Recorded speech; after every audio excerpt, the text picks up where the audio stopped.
Hello, my dear students. My name is Vijay Kalkot and welcome to our channel. आज हम discuss करेंगे +1 class atomic structure से lecture number 13।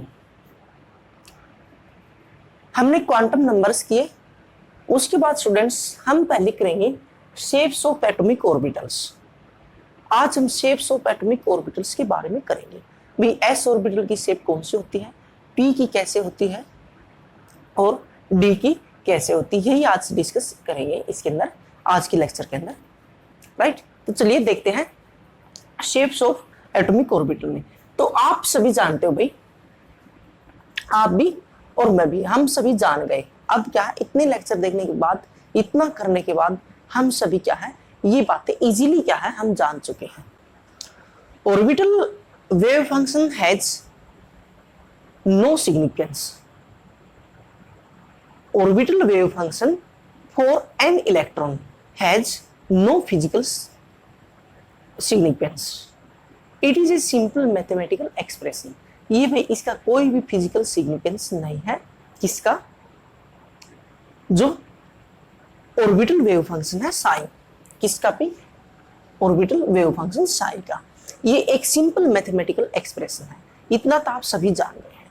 तो इससे पहले हम शेप बनाने से पहले हम क्या करेंगे, प्लॉट ड्रा करेंगे किस किस के बीच में, वेव फंक्शन और distance of electron from the nucleus. ठीक है, हम प्लॉट ड्रा करेंगे भाई किस किस के बीच में, वेव फंक्शन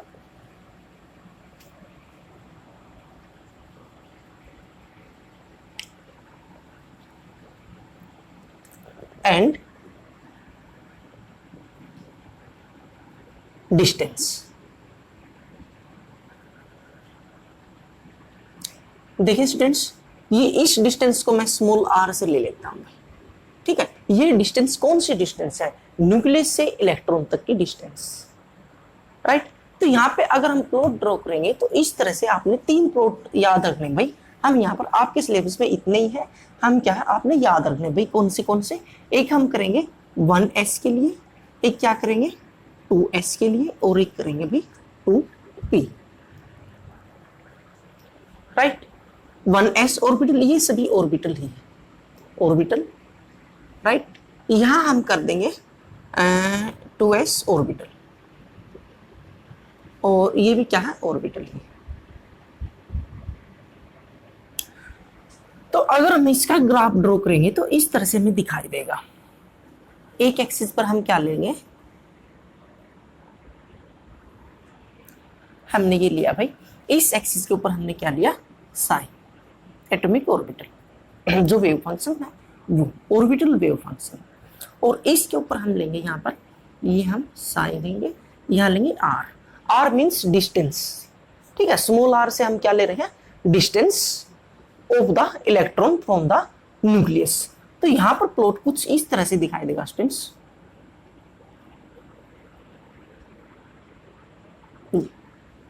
ये आपने याद रखना भाई, ये क्या है, ये पॉजिटिव वैल्यू ही होगी। आपको पता है अगर ग्राफ ड्रा कर रहे हैं तो ग्राफ में क्या होती है, यहाँ 0 होती है, ये ऐसे एक्सिस होते हैं, यहाँ पर पॉजिटिव, यहाँ इस साइड पॉजिटिव, यहाँ इस साइड नेगेटिव, यहाँ नेगेटिव।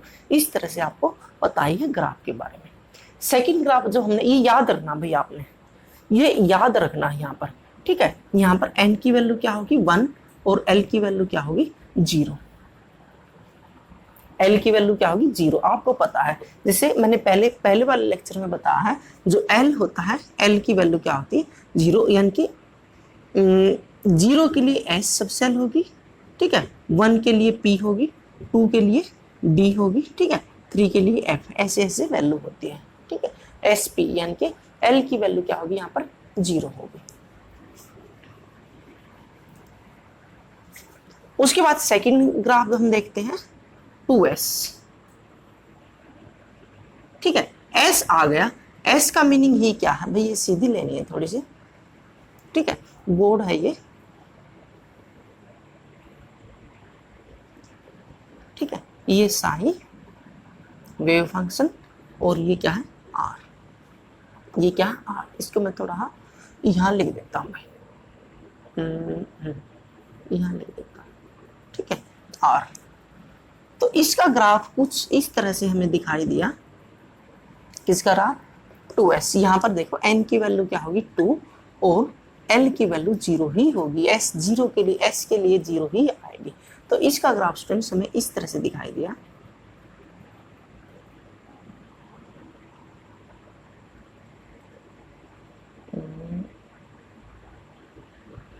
कुछ इस तरह से।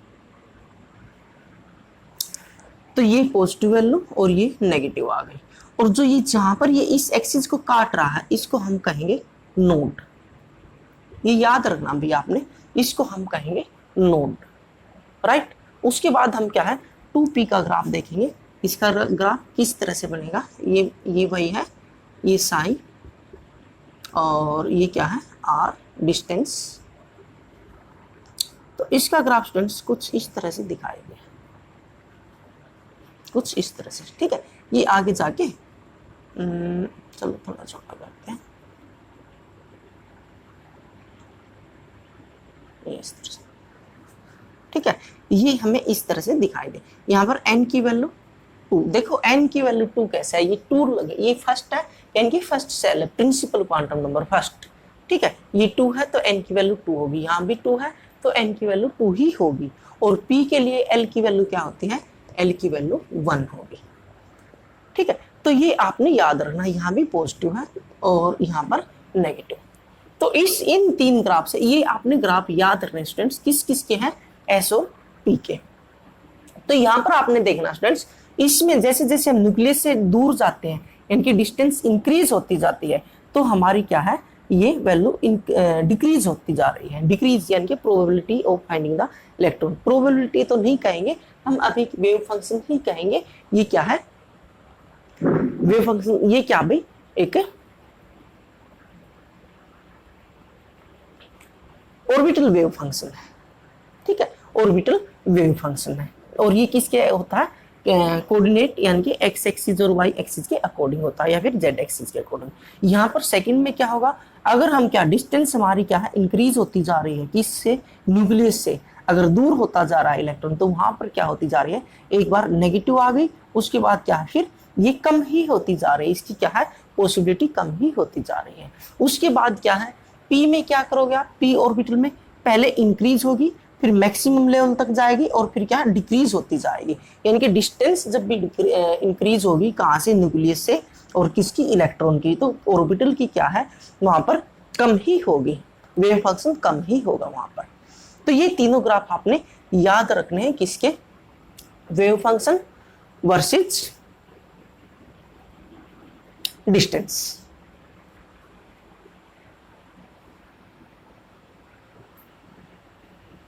तो इनको स्टूडेंट्स एक बार नोट करो, इनको नोट करो, बना लो, यस पोज करके बना लो। हाँ, फिर हम देखते हैं आगे square of wave function and distance. Next graph हम बनाएंगे, इनको भी बना लो एक बार। हाँ हो गए, यस। अब हम बनाएंगे नेक्स्ट, हमारा होगा देखो ये क्या होता है? ये तो वेव फंक्शन है और ये क्या होता है? स्क्वायर ऑफ वेव फंक्शन क्या होता है? Probability of finding the electron. Probability of finding the electron हमने तो देखना, probability of finding the electron देखना है। तो हमने क्या है नेक्स्ट ग्राफ हम बनाएंगे प्लॉट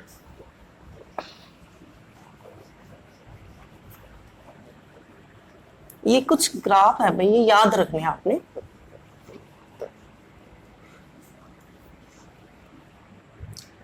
नेक्स्ट हम प्लॉट बनाएंगे भाई square of wave function versus R. R distance है भाई, ठीक है। इनके बीच में हम बनाएंगे, किन्हीं के लिए एस और पी के ही बनाएंगे हम, वही है हमारे सिलेबस में।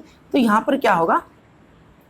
ये वही है, यानी कि यहाँ पर लेंगे हम साइन स्क्वायर और यहाँ पर लेंगे आर डिस्टेंस। तो ये बनेगा 1s के लिए, 1s के लिए फिर वही होगी किसकी वैल्यू? n और l की वैल्यू वही होगी, आप समझ रहे हो। और ग्राफ भी इसी तरह से बनेगा यहाँ पर, ठीक है। ये पॉजिटिव ही होगा, राइट। और नेक्स्ट हम बनाएंगे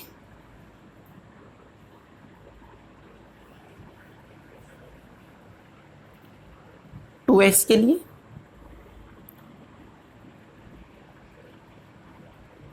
सीधी क्यों नहीं हो रही? ठीक है, यहां पर हम लिखेंगे 2s और ये क्या है साइन स्क्वायर, ये डिस्टेंस, और ये क्या है आर। तो यहाँ पर ये ग्राफ कुछ इस तरह से बन रहा था।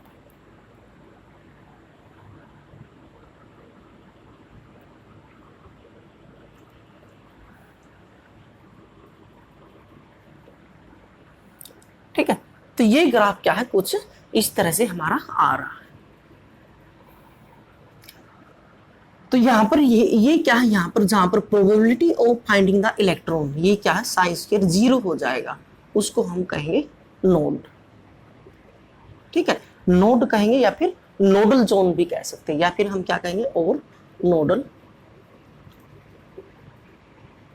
जोन। ठीक है, नोडल जोन, राइट। उसके बाद क्या है 2p के लिए देखते हैं। 2p के लिए 2p के लिए स्टूडेंट्स हमारा वही ग्राफ आएगा उसी तरह का, यानी कि ये 2p, ये क्या है साइन स्क्वायर, और ये क्या है r। ठीक है, 2p ऑर्बिटल। ठीक है, ये 1s ऑर्बिटल है, ये 2s ऑर्बिटल है, ये 2p ऑर्बिटल है। तो यहाँ पर स्टूडेंट्स इसमें एक चीज आपने ध्यान देनी, उनमें और इसमें क्या डिफरेंस आ रहा है। डिफरेंस ये आ रहा है यहाँ पर माइनस वैल्यू नहीं जाएगी, यहाँ 0 हो जाएगी। Probability of finding the electron यहाँ क्या होगी 0 हो जाएगी, बट क्या है माइनस नहीं जाएगी। क्यों? क्योंकि माइनस जो वैल्यू होती है माइनस, यानी कि -1 इंटू -1, तो क्या होगा +1। माइनस माइनस का स्क्वायर क्या हो जाता प्लस हो जाता हमेशा ही। आपने इनमें 2-3 बातें याद रखनी है। कौन सी? क्या, जो अगर हम क्या न्यूक्लियस से दूर जाते हैं, डिस्टेंस इंक्रीज होती है, तो probability of finding the electron क्या होगी डिक्रीज होती जाएगी। इसमें क्या होगी डिक्रीज होती जाएगी।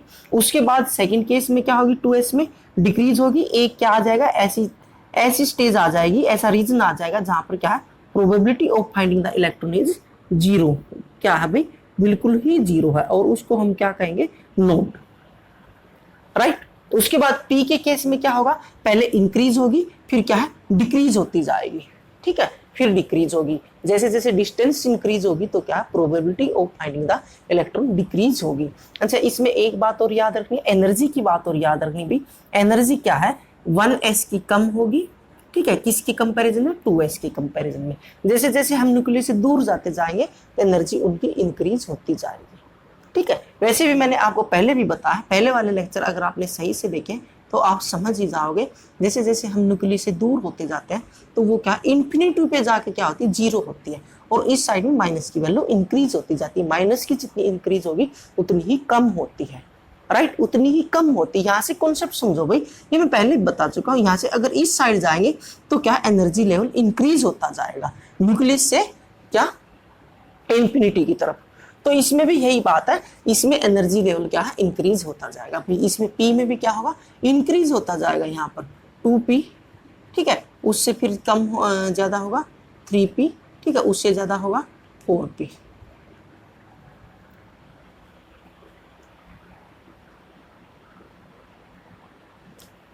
तो हम स्टूडेंट्स इसी में एक चीज और देख लेते हैं भाई,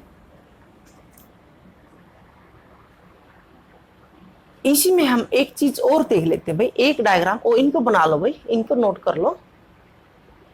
इसमें हम क्या चार्ज क्लाउड डायग्राम और देख लेते हैं। चार्ज क्लाउड्स डायग्राम, ठीक है। चार्ज क्लाउड डायग्राम में क्या, इसके लिए 2s के लिए दोनों स्फेरिकल होते हैं, वो डबल शेप होता है, उसका अलग से होगा। तो यहाँ पर आपने इन दोनों का अगर ये भी देखोगे तो यहाँ पर देखो ये बीच में न्यूक्लियस है, तो यहाँ पर क्या है probability of finding the electron ज्यादा होगी इसके अराउंड में। ठीक है, यहाँ पर क्या है यहाँ तक बाउंड्री लग गई, यहाँ तक हो सकती है। ठीक है, यहाँ तक क्या है प्रोबेबिलिटी हो सकती है किसकी 1s ऑर्बिटल की, राइट।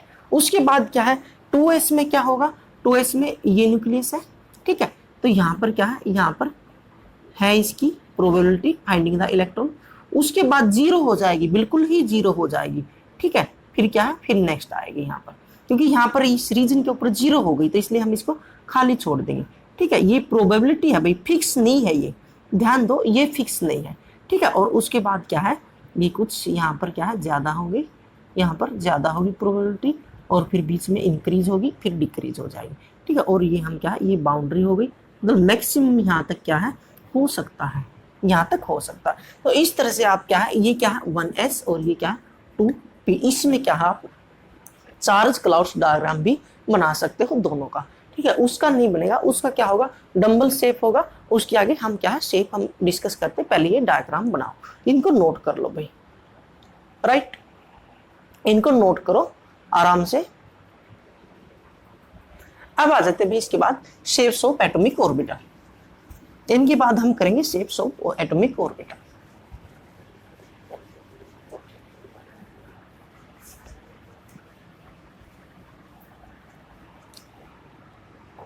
सबसे पहले करेंगे एस ऑर्बिटल,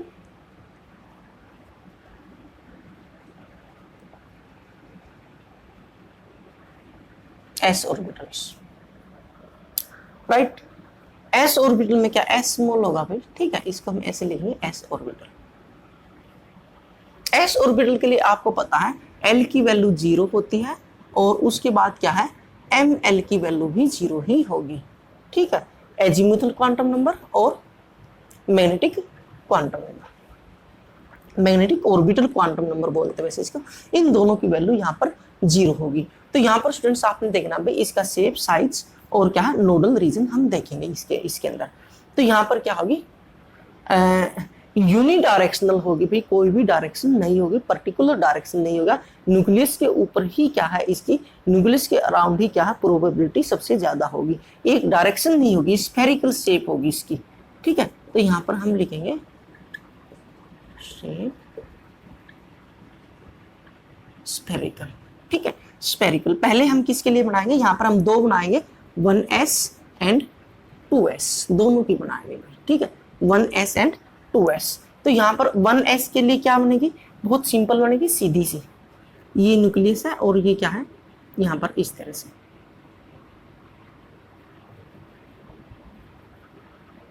राइट, बस यही बनेगी 1s के लिए, 1s के लिए यही होगी भाई। उसके बाद क्या है यहाँ पर शेप ये हो गई, नोड कोई नोड नहीं होगी, नो नोड, ठीक है। नोड आप समझ ही गए, वो रीजन होता है, वो जगह होती है जहां पर क्या होती है probability of finding the electron is 0 होती है, जहां पर बिल्कुल ही 0 हो जाती है, ठीक है। और उसके बाद क्या इलेक्ट्रॉन क्लाउड डेंसिटी क्या होगी, दो तीन चीजें देखेंगे, electron cloud density, electron density, ठीक है, इसकी कहाँ होगी डेंसिटी, न्यूक्लियस के ऊपर ही होगी, अराउंड द न्यूक्लियस ही होगी भाई, इसकी मैक्सिमम होगी भाई कहाँ पर, अराउंड द न्यूक्लियस ही होगी। The probability of finding the electron is maximum at the nuclear region, nuclear region में ही इसकी क्या होगी मैक्सिमम होगी, नोड कुछ नहीं होगी, राइट। उसके बाद हम आ जाते हैं 2s पर, ठीक है, यहाँ साथ साथ बना देता हूं ताकि आपको याद रहे, कंपैरिजन इजीली होगा। तो इसमें आपने बनाना भाई, देखो इस तरह से बनेगा इसका, ठीक है। उसके बाद एक गैप देना है, फिर आपने यहां से ऐसे,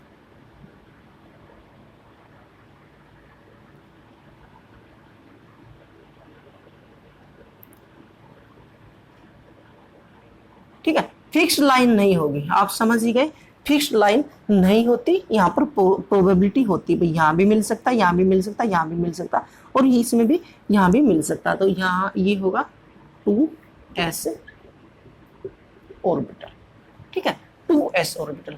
इसमें भी क्या होगी शेप, तो यही होगी स्फेरिकल, स्फेरिकल होगी, नोड होगी भाई इसमें 1 नोड होगी, ठीक है, 1 नोड, ठीक है। The region where the density of electron कह दो, या फिर क्या है प्रोबेबिलिटी ऑफ इलेक्ट्रॉन भी आप इसमें कह सकते हो, where the probability of finding the electron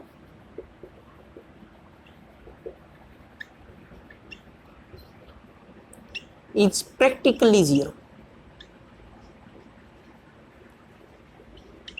practically zero, right. और नोड के लिए आपने स्टूडेंट्स एक फॉर्मूला याद रखना, एस के लिए, एस के केस में नोड के लिए आप क्या फॉर्मूला याद रखोगे, नोड कैसे निकालोगे, node is equal to n minus one, n minus one, ठीक है। एस के लिए आप नोड कैसे निकालोगे, 4s ऑर्बिटल,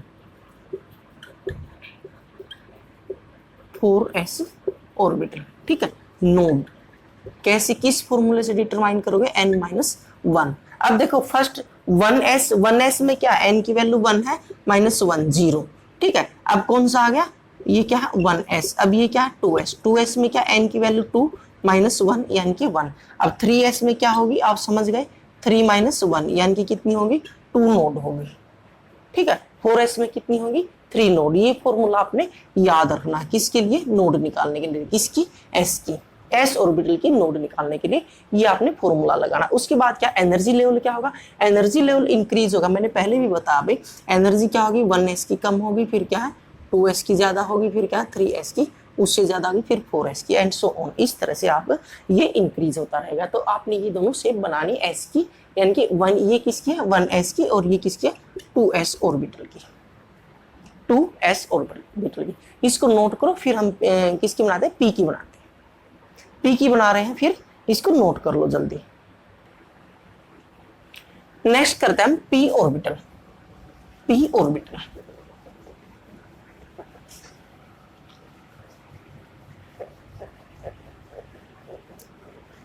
नेक्स्ट होगा students P orbital.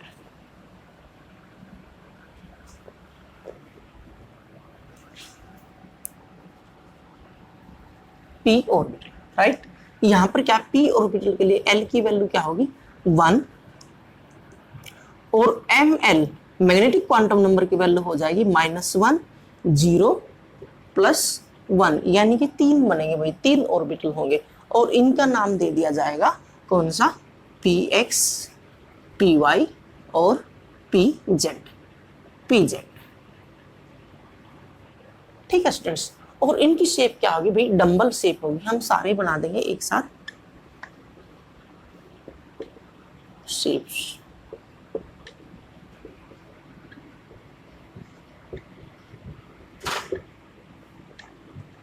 Dumbbell shape. तो इनकी डायरेक्शन होगी भाई एक्स एक्सिस, वाई एक्सिस और जेड एक्सिस पर। हम जनरली क्या है, ये हो गया हमारा एक्स एक्सिस, ठीक है। ये एक्स एक्सिस तीनों बना देते हैं एक साथ, छोटा ले लो थोड़ा, ये एक्स एक्सिस, ये क्या, ये वाई एक्सिस, और ये क्या है जेड एक्सिस। इसको मैं दे देता हूं एक्स एक्सिस, ये वाई एक्सिस, और ये क्या है जेड एक्सिस, ठीक है। ये ऐसे है भाई, बिल्कुल ऐसे 3D में, ठीक है। ये कुछ इस तरह से है, याद रखना भाई, ये एक्स, ये वाई, और ये क्या है, उसके बाद ये जेड एक्सिस, ये ऐसे है भाई, यानी कि ये इस तरह से काट रहा है, तो वो क्या है, तीसरा इस तरह से है, तीनों परपेंडिकुलर है ईच अदर। आप ये बात याद रखना, ये ऐसे है तो वो क्या है, थर्ड इस तरह से है, ठीक है। आप उसको कैसे ही कह सकते हो, आप इसको जेड भी कह सकते हो, ये जेड एक्सिस भी कह सकते हो, और इसको आप क्या है वाई एक्सिस भी कह सकते हो, ठीक है। क्यों, क्योंकि ये रोटेट कर सकता भाई, उसको मैंने ये नहीं है उसी को कह सकते, ये ऐसे है, और एक देखो ये इस तरह से है, यानी कि इस तरह से है, राइट। तो हम इसको इस तरह से भी दिखा सकते हैं, ठीक है, इस तरह से भी दिखा सकते हैं, तो इसको कैसे भी रोटेट हम कर सकते हैं, यानी कि ये जो तीनों प्लेन है ये क्या है, परपेंडिकुलर टू ईच अदर। अब आपने ध्यान क्या रखना है, यहाँ भी हम क्या सेम बना लेंगे, यहाँ भी हम क्या बिल्कुल सेम बनाएंगे, ताकि आपको कंपैरिजन समझ आए, आपको उसके अंदर डिफरेंस पता लग जाए।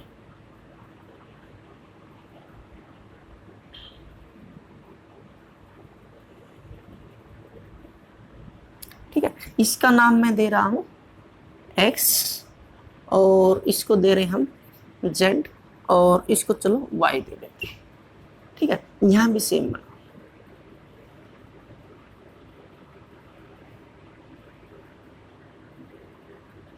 ये x, और ये क्या है z एक्सिस, और ये क्या है y एक्सिस, राइट। जरूरी नहीं ये रोटेट हो सकते हैं, हम इसको ऐसे भी दिखा सकते हैं भाई, ये इस तरह 3D में, तो ये ऐसे भी दिखा सकते हैं, ऐसे भी दिखा सकते हैं, राइट। तो इसमें कोई डिफरेंस नहीं मानना आपने, बट याद ये रखना भाई जो पी एक्स है, पी एक्स उसको एक्स एक्सिस पर ही दिखाना है, इस तरह से बनाना है। ठीक है, ये ऐसे फूल बना देना है आपने। यहाँ पर ये क्या है, ये जीरो नोडल रीजन है, यहाँ पर ये क्या है, जीरो डम्बल शेप है, ये डायरेक्शनल है एक्स एक्सिस पर, एक्स की साइड डायरेक्शन है इसकी। ठीक है, आपने याद रखना पी एक्स की शेप कहाँ बनेगी, एक्स एक्सिस पर, राइट। उसके बाद क्या, वाई एक्सिस की ये बनेगी भाई। ठीक है, इस फूल को आपने किस पे बनाना, वाई एक्सिस के ऊपर ही बनाना है, राइट। ये कौन सा हो गया, पी वाई, राइट। उसके बाद ये क्या है, पी जेड, आप समझ ही गए, ये क्या होगा, P Z, P Z, P Z, right. उसके बाद क्या, एनर्जी की बात करेंगे, तो एनर्जी भी इसमें भी वही होगी भाई। एनर्जी में यहां लिख देता हूं, ठीक है, एनर्जी वही होगी, 2p की कम होगी किससे, 3p से, फिर क्या है आगे 4p, ये इंक्रीज होती जाएगी। ये सभी इसी में एनर्जी का ऑर्डर सभी में ऐसे ही रहेगा। न्यूक्लियस से हम दूर जाते जाएंगे तो एनर्जी इंक्रीज ही होती रहेगी इसमें। उसके बाद आ गई हमारी नोडल रीजन, नोड। नोड्स भाई दो टाइप्स की होती है यहाँ पर,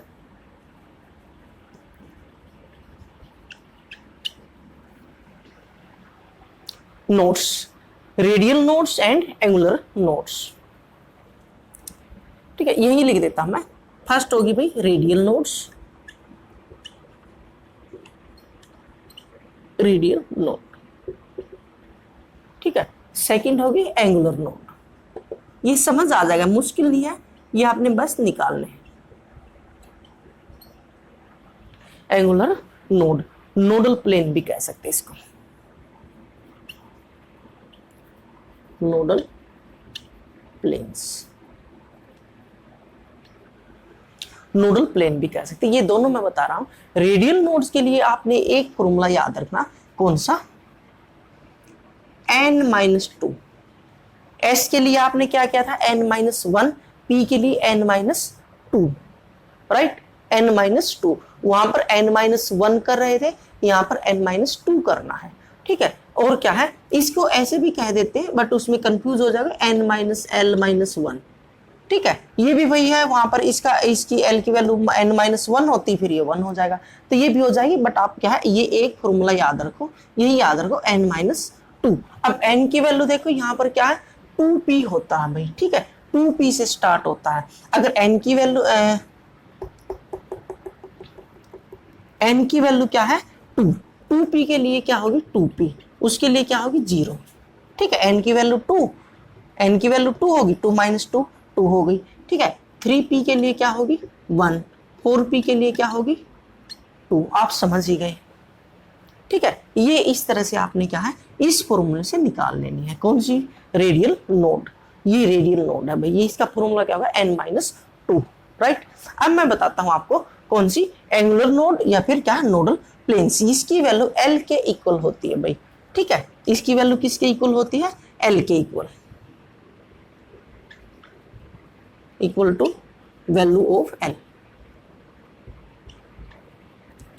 ठीक है। यहां पर देखो p में l की वैल्यू कितनी होती है, 1, तो यहां पर 1 ही बनेगी। यानी कि एंगुलर नोड में या फिर नोडल प्लेन में वो कह रहा है भाई, वो रीजन, वो मिनिमम, वो क्या है, वो रीजन बताना है। यहां पर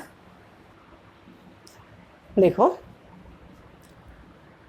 इसकी डेफिनेशन क्या आ गई भाई, दीज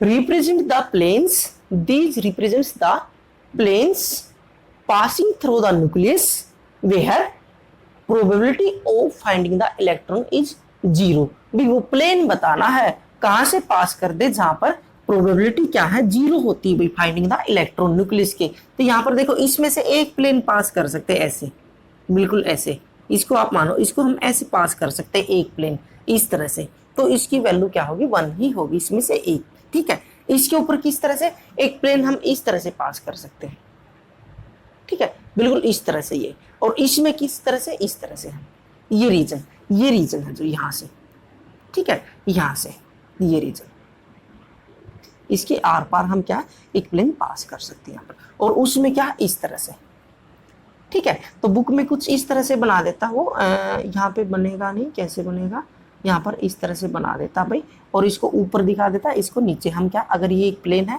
तो इसको हम पास कर, वो रीजन बताना भाई, वो प्लेन्स बताना है जो हम कितने प्लेन्स यहाँ से पास कर सकते हैं, कहाँ से, न्यूक्लियस से, किस जगह से, जहाँ पर क्या है प्रोबेबिलिटी या फिर क्या है डेंसिटी क्या है, जीरो है, probability of finding the electron is zero है।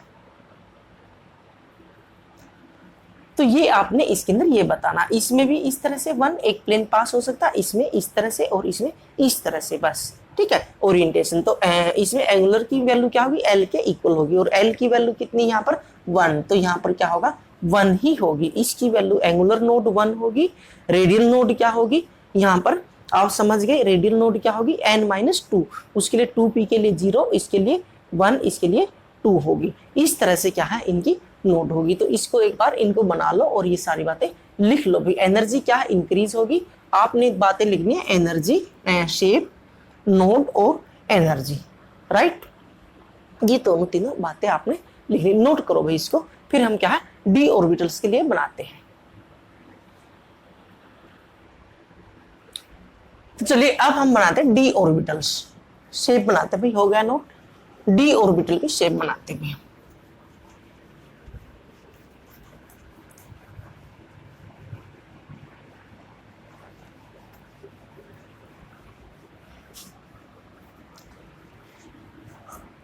D orbital, D S P D, D यही आती है भी आपके सिलेबस में, एफ की बहुत ज्यादा कॉम्प्लिकेटेड है, वो नहीं आएगी, ठीक है, वो है ही नहीं सिलेबस में और हम भी अभी नहीं कर रहे।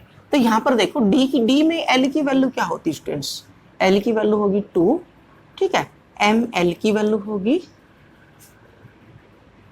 कितनी होगी, -2, -1, 0, +1, +2, राइट। इनके नेम क्या होंगे,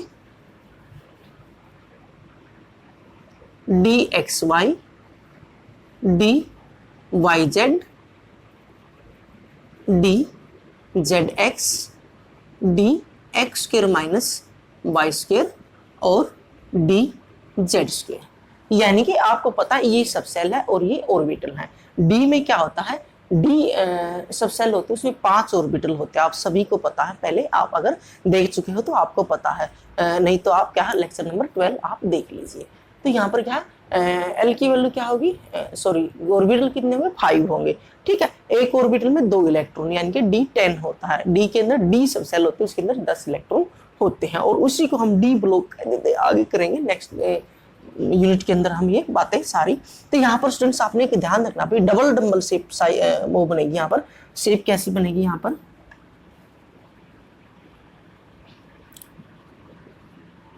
डबल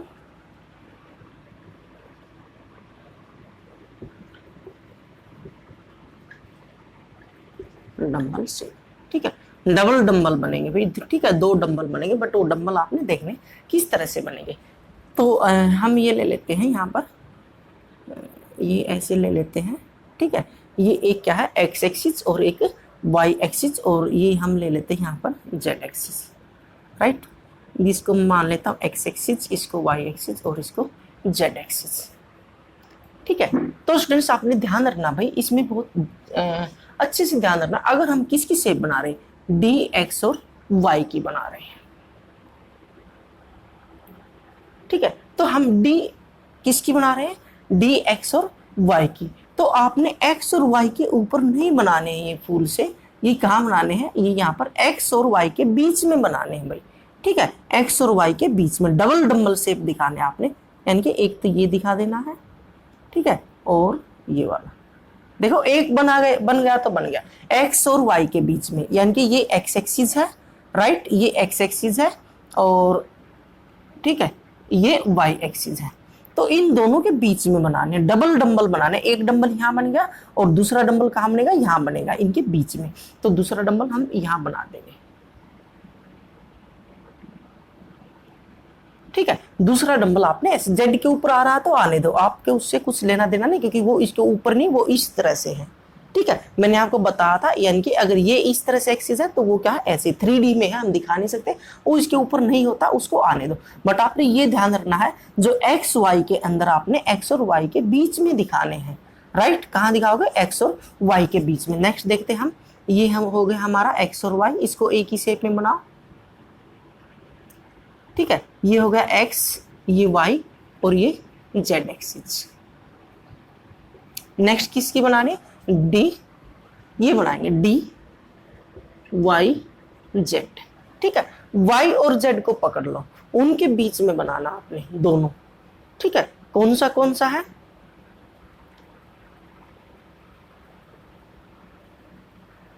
डी वाई और जेड। देखो वाई और जेड, इन दोनों एक्सिस के बीच में, एक तो हमारा ये हो गया, इन एक्सिस के बीच में ये बन गया, राइट। दूसरा आपने यहां दिखा देना, ठीक है। एक्स को आने दो बीच, इसका कोई मीनिंग नहीं है, क्योंकि ये इस तरह से, ये 3D में, ये बीच में क्यों दिखाई दे रहा है, क्योंकि ये 3D में इस तरह से हमने बनाना इन दोनों के बीच में, राइट। तीसरा हमने कौन सा बनाना, ध्यान दो, ये सेम इसी शेप में बनाएंगे ताकि आपको कंपैरिजन पता रहे,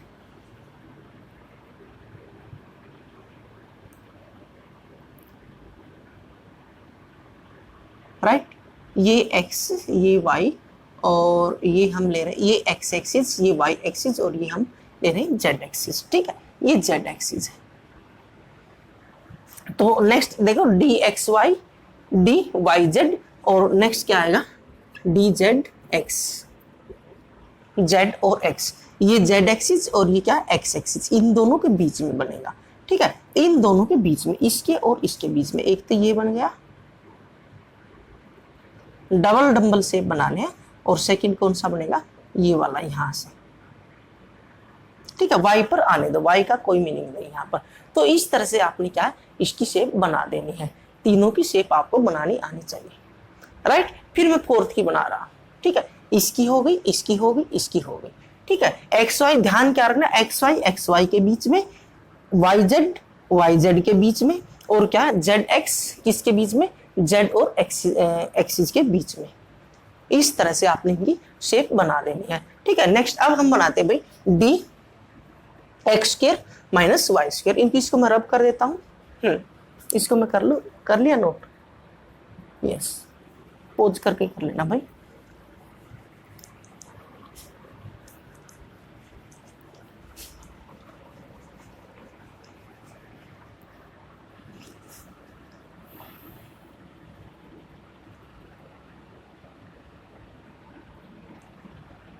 देखो ये वही हमारा एक्स एक्सिस, ये वाई एक्सिस, और ये जेड एक्सिस, हम बना रहे हैं D X square minus Y square, ठीक है। तो इसमें दोनों एक्सिस के ऊपर ही बनानी है, एक्स और वाई के, इनके बीच में नहीं बनानी, एक्स और वाई के ऊपर एक फूल यहाँ बनाओ, ठीक है, और एक फूल इस एक्सिस पर बनाओ। इसमें इस तरह से आपने बनाना, दोनों के एक्सिस के ऊपर ही बनानी है आपने, ठीक है। नेक्स्ट आ गया D Z square, D Z square हम ऐसे ले रहे हैं, ठीक है। यहाँ पर ये क्या है, ये जेड एक्सिस ले रहे हैं, ये एक्स एक्सिस, ये वाई एक्सिस, और ये जेड एक्सिस, ठीक है। D Z square, D Z square. तो यहाँ पर आपने ऐसे बनाना स्टूडेंट्स, एक तो यहाँ पर ऐसे डंबल बना देना, किसके ऊपर, जेड एक्सिस के ऊपर ही बनाना है, ठीक है। जेड एक्सिस के ऊपर ही बनाना है, और फिर क्या आपने कौन सा बनाना भाई, उसके बाद आपने बनाना यहाँ पर, यानी कि इस तरह से बनाना भाई, यानी कि यहाँ पर इस तरह से सर्कल बनाना है, इस तरह से कुछ, ये ऐसे और ये ऐसे, राइट। इस तरह से सर्कल आपने बना देना। ये कौन सा, डी जेड स्क्वायर, यानी कि पांचों की शेप हमारी बन गई। आपने इसी तरह से ही बनाना है। उसके बाद इसमें आपने क्या निकालना, एनर्जी लेवल। एनर्जी आपने क्या, वही होगी, एनर्जी तो क्या होगी, कौन सी होगी भाई, डी कहाँ से स्टार्ट हो रही है, 3D होती है, ठीक है। 3D, उससे ज़्यादा होगी 4D, उससे ज़्यादा होगी किसकी, 5D, यानी कि energy energy, size and energy दोनों की बात याद रखनी। साइज एंड एनर्जी इंक्रीज होता जाएगा, जैसे नंबर ऑफ सेल इंक्रीज होगी, आगे जाओगे न्यूक्लियस से आगे बढ़ते जाओगे तो क्या हायर एनर्जी लेवल आता जाएगा, और वहां पर क्या है दोनों ही चीज इंक्रीज होती जाएंगी, एनर्जी एंड इसके साथ साइज भी जोड़ लो भाई, सभी में ऐसे ही होगा। ठीक है, शायद वहां मैंने नहीं बताया होगा, तो सभी में ऐसे ही होगा।